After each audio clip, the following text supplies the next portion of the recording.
To install the GP2 controller on an Android device, we're going to open Google Chrome and we're going to type the URL for the web application.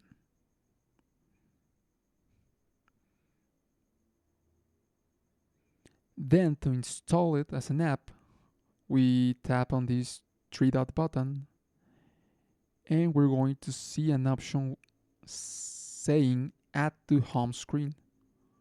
We tap on it and uninstall. Install again. The app is being downloaded and now it is installing.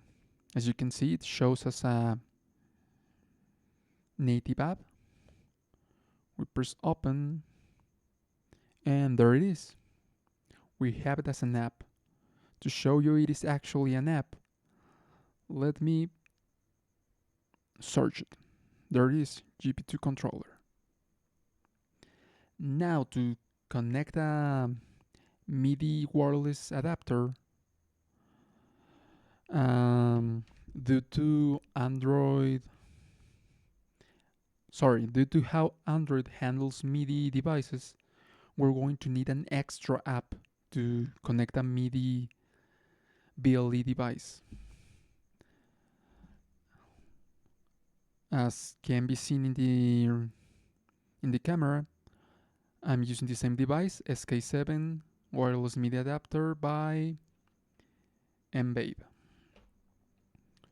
So, as mentioned, we're going to need another app called MIDI Connect.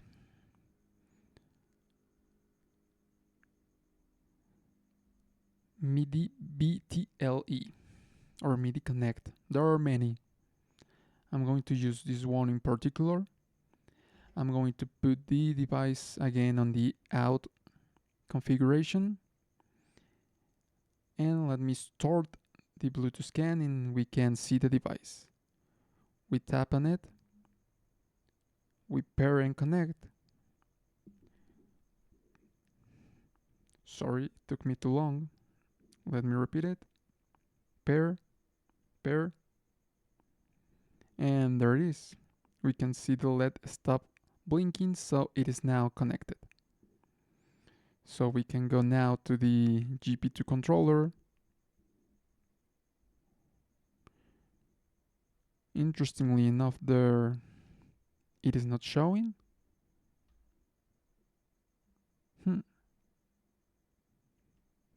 Maybe we need to reopen the application.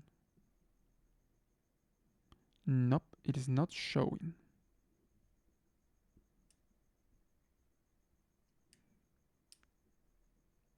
Let me plug it in again.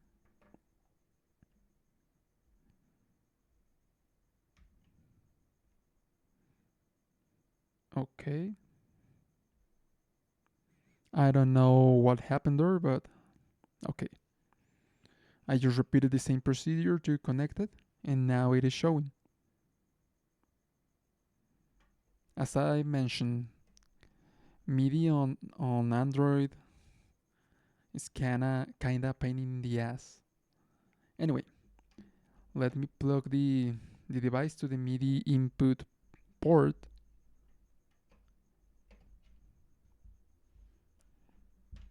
Okay, it's connected. Now we press the connect and we can start using the app. I press the next preset.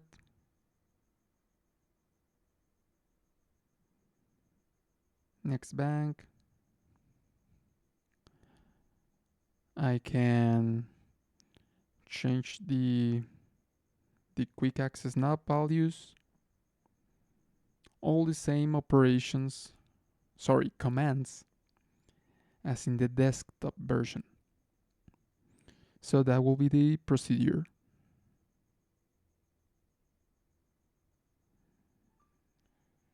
Hopefully it works for you, and if you have any trouble, please comment it out.